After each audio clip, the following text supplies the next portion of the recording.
नमस्कार प्रिय शिक्षकों, आपका हमारे चैनल एसटी एजुकेशन में स्वागत है। यह बाल विकास एवं शिक्षण शास्त्र का पार्ट 9 है, जिसमें हम अति महत्वपूर्ण 30 प्रश्नों को लगाएंगे। वीडियो स्टार्ट करने से पहले यदि आप चैनल में नए हैं तो चैनल को सब्सक्राइब कीजिए ताकि आने वाली वीडियो की नोटिफिकेशन आपको मिलती रहे। वीडियो को लाइक करें और शेयर करना न भूलें। चलिए स्टार्ट करते हैं। तो आज का हमारा पहला प्रश्न है, सुकराती विधि को निम्न में से किस तौर पर जाना जाता है? विचार विमर्श विधि, प्रश्नोत्तर विधि, व्याख्यान प्रदर्शन विधि, पूछताछ विधि। हमारा राइट आंसर है प्रश्नोत्तर विधि। हमारा अगला प्रश्न,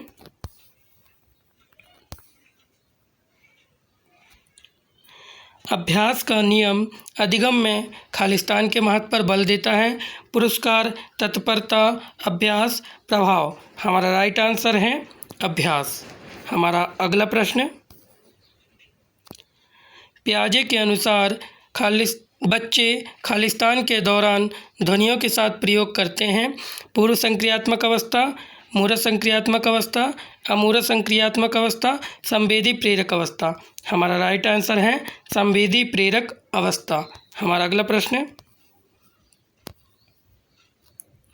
सक्रिय अधिगम के लिए अधिगम का परिवेश क्यों महत्वपूर्ण है? सहयोग के माध्यम से ज्ञान को विकसित करने के लिए कोई आकलन नहीं, सामग्री से संलिप्त होने की आवश्यकता नहीं है, यह कई संसाधनों का प्रयोग करता है। हमारा राइट आंसर है सहयोग के माध्यम से ज्ञान को विकसित करने के लिए। हमारा अगला प्रश्न, एरिक्सन की मानव सामाजिक विकास की कौन सी अवस्था विशिष्ट रूप से किशोरावस्था में होती है? पहचान बनाम पहचान भ्रांति, जननात्मकता बनाम स्थिरता, विश्वास बनाम अविश्वास, घनिष्ठता बनाम विलग्नता। हमारा राइट आंसर है पहचान बनाम पहचान भ्रांति। हमारा अगला प्रश्न है, किशोरावस्था में निम्न में से किस अवसाद का संकेत होने की संभावना है? अंकों में अचानक गिरावट, कक्षा में गैर हाजिर होना, दोस्तों से दूर हटना, मित्र समूहों को बदलना। हमारा राइट आंसर है मित्र समूहों को बदलना। हमारा अगला प्रश्न, थार्डाइक के अनुसार इनमें से कौन सा कथन तत्परता नियम का सबसे अच्छा वर्णन करता है? इसका अर्थ है कि प्रशिक्षण या अभ्यास अधिगम की दक्षता और स्थायित्व को बढ़ाने में मदद करता है। इसका अर्थ है कि विषय की तैयारी या स्वभाव अधिगम में योगदान देता है। इसका अर्थ यह है कि एक उपयुक्त व्यवहार के प्रहार होने तक जीव अपनी प्रतिक्रिया बदलता रहता है। इसका अर्थ है कि प्रयास और त्रुटि के कारण संबंध बनते हैं। हमारा राइट आंसर है इसका अर्थ है कि विषय की तैयारी या स्वभाव अधिगम में योगदान देता है। हमारा अगला प्रश्न, तर्कसंगत रूप से सोचने और उद्देश्यपूर्ण तरीके से कार्य करने की क्षमता खालिस्तान है। तर्क, अनुभूति, बुद्धि, रचनात्मकता। हमारा राइट आंसर है बुद्धि।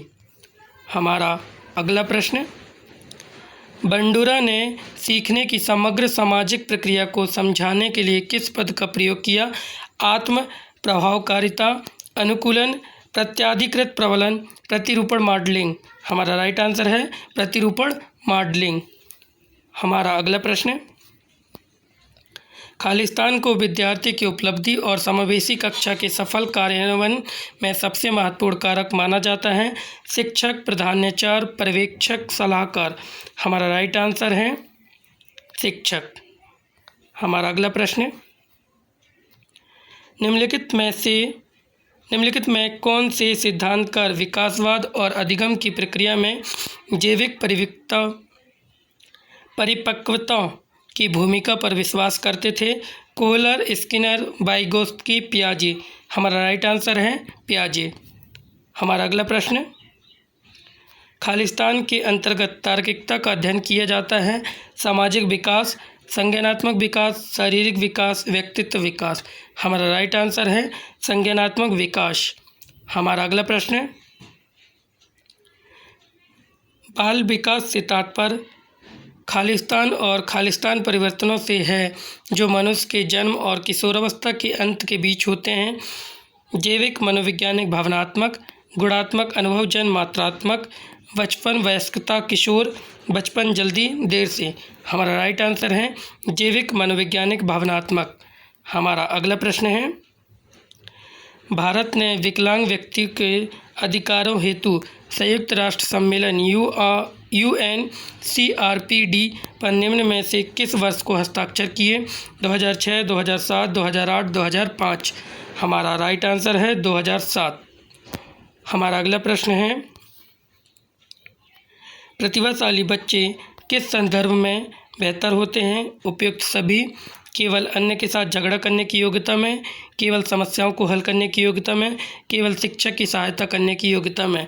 हमारा राइट आंसर है केवल समस्याओं को हल करने की योग्यता में। हमारा अगला प्रश्न है, अब्राहम मास्लो ने प्रेरणा के निम्नलिखित सिद्धांतों में से किसको प्रतिपादित किया? मानवतावादी सिद्धांत, प्रेरक सिद्धांत, ड्राइव सिद्धांत, अपेक्षा सिद्धांत। हमारा राइट आंसर है मानवतावादी सिद्धांत। हमारा अगला प्रश्न है, बच्चों में समस्या सुलझाने के कौशल विकसित करने में मदद करने के कुछ तरीके क्या हैं? एक हेलीकॉप्टर अभिभावक बने, बच्चों को गलतियां करने का अवसर न दें, बच्चों को जटिल विकल्प चुनाव का मौका देने से बचें, समस्या समाधान को अपने घर की संस्कृति का एक मज़ेदार हिस्सा बनाएं, बच्चों को असफलता का सामना करने से बचाना चाहिए। हमारा राइट आंसर है समस्या समाधान को अपने घर की संस्कृति का एक मज़ेदार हिस्सा बनाएं।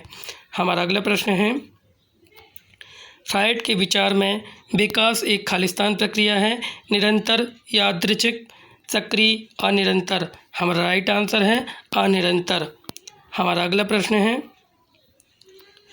जब हमारी स्मृति में जानकारी हमें स्मृति में संग्रहित अन्य जानकारी को याद करने से रोकती है तो किस प्रकार की भूल होती है? पतन, विलंब, संकेत आधारित भूल, अवरोध। हमारा राइट आंसर है अवरोध। हमारा अगला प्रश्न है, एक शिक्षार्थी जो फिल्मों या वृत्त चित्रों को देखकर सबसे अच्छा सीखता है वह किस प्रकार का शिक्षार्थी है? कर्ण संबंधी, प्रायोगिक, पठन लेखन, दृश्य। हमारा राइट आंसर है दृश्य। हमारा अगला प्रश्न है, भाषा सीखने के लिए शिशुओं को जन्मजात क्षमता पर किस प्रकार का भाषा सिद्धांत केंद्रित है?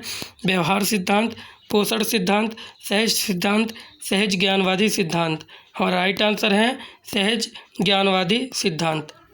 हमारा अगला प्रश्न है, जब व्यक्तित्व को मापने के लिए निम्न विधि का उपयोग किया जाता है तो व्यक्ति की वंशावली के बारे में एक विस्तृत जानकारी एकत्र हो जाती है। साक्षात्कार, केस हिस्ट्री, प्रक्षेप परीक्षण, प्रश्नावली। हमारा राइट आंसर है केस हिस्ट्री। हमारा अगला प्रश्न है, यदि शिक्षक को निर्देशात्मक सामग्रियों को व्यवस्थित करने से पहले छात्रों की शक्तियों और कमजोरियों के बारे में जानना है तो शिक्षक को किसका संचालन करना चाहिए? सारांशित मूल्यांकन, नैदानिक मूल्यांकन, अंतरिम मूल्यांकन, रचनात्मक मूल्यांकन। हमारा राइट आंसर है नैदानिक मूल्यांकन। हमारा अगला प्रश्न है, कक्षा में खालिस्तान देकर बच्चे की रचनात्मकता को उचित रूप से सामने लाया जा सकता है। गृहकार्य, टिप्पणियाँ, आरोपण, समनिर्देशन। हमारा राइट आंसर है समनिर्देशन। हमारा अगला प्रश्न है, दृश्य समस्याएं मौखिक समस्याओं की तुलना में अधिक आराम से संज्ञानात्मक विकास के किस चरण के दौरान हल हो जाती है? मूर्त संक्रियात्मक, पूर्व संक्रियात्मक, अमूर्त संक्रियात्मक, संवेदी प्रेरक। हमारा राइट आंसर है मूर्त संक्रियात्मक। हमारा अगला प्रश्न है, कोहलबर्ग ने अपने नैतिक विकास के अध्ययन में बच्चों को क्या दुविधा प्रस्तुत की? हेक्टर की दुविधा, हेंज की दुविधा, मेरी की दुविधा, हेनरी की दुविधा। हमारा राइट आंसर है हेंज की दुविधा। हमारा अगला प्रश्न है, निम्नलिखित में से क्या ध्यान के शैक्षिक निहितार्थ में निम्नतम प्रभावी है? सिद्धांत वार्ता, दृश्य श्रव्य उपादान, भाव भंगिमा और गतिविधि, विविधता, समावेशन। हमारा राइट आंसर है सिद्धांत वार्ता। हमारा अगला प्रश्न है, शैक्षिक और व्यावसायिक मार्गदर्शन सेवाएं प्रदान करने के लिए अभिक्षमता परीक्षण खालिस्तान का अनिवार्य उपकरण है। शिक्षकों, मित्रों, चिकित्सकों, सलाहकारों। हमारा राइट आंसर है सलाहकारों। हमारा अंतिम प्रश्न, एक बहुत ही कड़क लेकिन प्रभावी शिक्षक वर्ग के आकलन के परिणाम औसत से कम है। वह कारण जो इस कक्षा में शिक्षार्थियों को प्रभावित कर रहा है निम्न है। विषय की जटिलता, शिक्षार्थियों की बोरियत, शिक्षक और शिक्षार्थियों के बीच संबंध, नई सामग्री और पुरानी सामग्री के बीच संबंध स्पष्ट नहीं है। हमारा राइट आंसर है शिक्षक और शिक्षार्थियों के बीच संबंध। धन्यवाद प्रिय शिक्षकों। यदि आप चैनल में नए हैं तो चैनल को सब्सक्राइब कीजिए ताकि आने वाले वीडियो की नोटिफिकेशन आपको मिलती रहे। वीडियो को लाइक करें और शेयर करना